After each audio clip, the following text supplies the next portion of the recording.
चंद रुपयों की खातिर कोख में पल रहे नवजातों का सौदा। सृष्टि पर इससे घिनौना अपराध कोई हो ही नहीं सकता। बीते 4 वर्षों में दक्षिणी राजस्थान में एक दो नहीं, पूरे के पूरे 20 कलेजे के टुकड़ों को बेच दिया गया। बहुत किस्मत वाली वे माएं होती हैं जिनकी कोख में बच्चों का सुख होता है।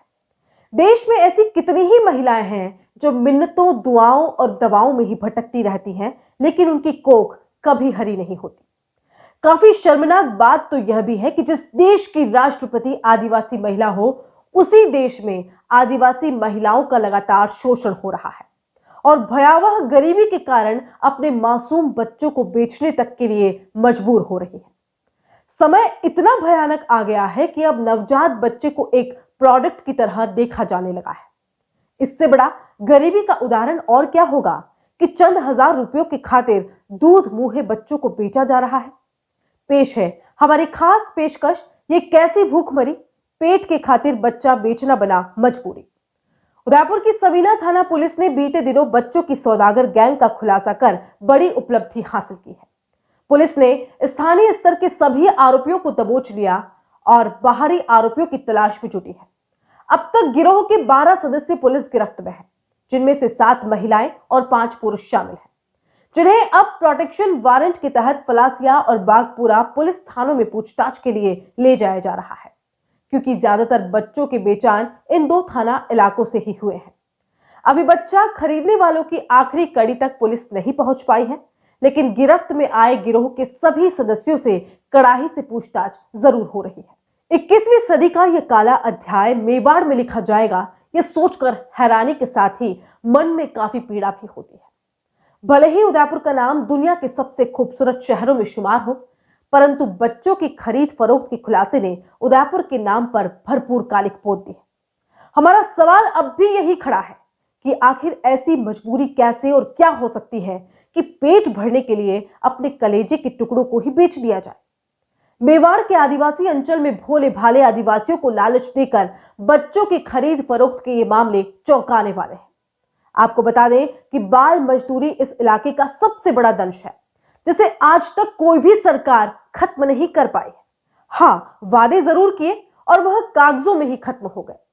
जमीनी हकीकत यह है कि बच्चों को पैदा करके बेचना कई आदिवासियों की गिरती माली हालत के कारण एक धंधा बन गया है। इस घिनौने व्यापार में अनेक दलाल यहां पर सक्रिय हैं। घोर आश्चर्य की बात तो यह भी है कि बच्चों की सौदेबाजी के इस खेल के सूत्रधार भी महिलाएं हैं, जिन्होंने एक मजबूत गिरोह बनाकर आदिवासी महिलाओं को इस साजिश में फंसाने में सफलता अर्जित कर ली है। वे कोख में अजन्मे बच्चे तक का सौदा बड़े आसामियों से कर लेती है। ताजा छानबीन से प्राप्त आंकड़ों की बात करें तो पिछले 5 सालों में उदयपुर जिले में 20 मासूम बच्चों का सौदा होना सामने आया है। संभव है यह आंकड़ा 20 गुना अधिक हो, क्योंकि अभी तक सिर्फ एक गिरोह के पकड़ में आने से यह खुलासा हुआ है। सामने आया है कि गिरोह की सरगना राजकुमारी ने अपना जाल आदिवासी क्षेत्र के गांव ढाणियों तक फैला रखा है। दलालों के मार्फत उसे सूचना मिलती थी कि अमुक महिला बच्चे को जन्म देने वाली है और उसके पहले से 4-5 बच्चे हैं। राजकुमारी के कहने पर ही दलाल उस महिला के संपर्क में रहते और चंद रुपयों के लालच में कोख में पल रहे बच्चे के जन्म का इंतजार करते हैं और बाद में परिजनों से 10 से 15 हजार में नवजात शिशु को खरीदकर राजकुमारी को कुछ राशि बढ़ाकर दे देते। मामले का खुलासा होने के बाद पलासिया और बागपुरा पुलिस ने कुछ आरोपी परिजनों को गिरफ्तार किया है। आश्चर्य की बात तो यह है कि पिछले 4 सालों से झाड़ोल सीईओ सर्किल में हो रही शिशु तस्करी की झाड़ोल, बागपुरा, पलासिया थाना पुलिस को भनक तक नहीं लगी। हाल ही पुलिस गिरफ्त के बाद न्यायिक अभिरक्षा में गए एक पिता के कबूलनामे ने तो और झकझोर दिया, जब उसने कहा कि बच्चे को बेचने पर मिली राशि से ट्यूबवेल खुदवा दिया और अब खेतीबाड़ी ठीक हो रही है। 9 महीने कोख में रखने वाली मां कैसे अपने कलेजे के टुकड़े का सौदा कर सकती है, कि सुनने मात्र से ही रूह कांप उठती है। पहले मेवाड़ के कई इलाकों से खबरें आती थी कि बिना मर्जी के यदि कोख भर जाती तो उस शिशु का कोख में ही कत्ल करवा दिया जाता, जिनमें अधिकतर बेटियां होती थी। लेकिन अब तो आदिवासी इलाकों में मासूम बच्चों का व्यापार फल फूल रहा है। आखिर इसका दोषी कौन है? पूरे आदिवासी इलाके में सरकार से धन प्राप्त करने वाली अनगिनत स्वयंसेवी संस्थाएं और स्थानीय पुलिस प्रशासन भी 5 सालों से चल रहे इस कारोबार की कैसे अनदेखी करता रहा? क्या यह यकीन कर लिया जाए कि उन्हें पता नहीं था? भयानक गरीबी के चंगुल में फंसे आदिवासियों को पूंजीवादी व्यवस्था के चलते एक घिनौना और अवैध काम करने पर मजबूर कर गया है। चलिए अब बात करते हैं शिशु तस्करी में लिप्त आखिरी कड़ी की। अब तक दिल्ली, गुजरात और हैदराबाद जैसे महानगरों में बच्चों का बेचान किया जाना सामने आया है। जहां आईवीएफ टेक्नोलॉजी सबसे बेहतर है, तो वहां बच्चों को खरीदकर उन्हें परिवार का सदस्य बनाना भी आश्चर्य की बात है।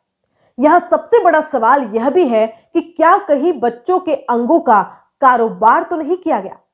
यह गुत्थी तब तक उलझी रहेगी जब तक बच्चों का एक भी खरीदार पकड़ में नहीं आ जाता। अब देखना यह है कि क्या उदयपुर की काबिल पुलिस कोख की इस सौदेबाजी की आखिरी कड़ी तक पहुंच पाती है, या सिर्फ अब तक मिली उपलब्धि की वाहवाही से खुश होकर अपने काम की इतिश्री कर लेती है।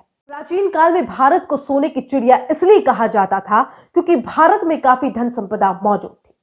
भारत की यह संपत्ति ही विदेशी आक्रमणों का कारण भी बनी और देश गुलाम होने के साथ साथ सोने की चिड़िया होने का गौरव भी खो बैठा। वहीं तब से अब तक चली आ रही सरकारों ने देश को गरीबी से मुक्त कराने के लिए जो भी दावे किए वह सिर्फ कागजों में ही दफन होते रहे। संसद और विधानसभा में बैठे आदिवासी और गैर आदिवासी नुमाइंदों से भी बच्चों की खरीद फरोख्त के इस शर्मनाक कारोबार को रोकने और इसका सही हल निकालने के लिए आवाज बुलंद करने की अपेक्षा की जानी चाहिए। ये तभी संभव है जब इस घिनौने कृत्य में शामिल तमाम अपराधियों को कड़ी से कड़ी सजा मिले और आदिवासियों के कल्याण की योजनाएं वास्तव में उन तक पहुंचे।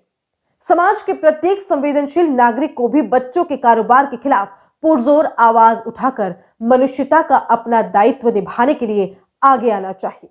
नमस्कार।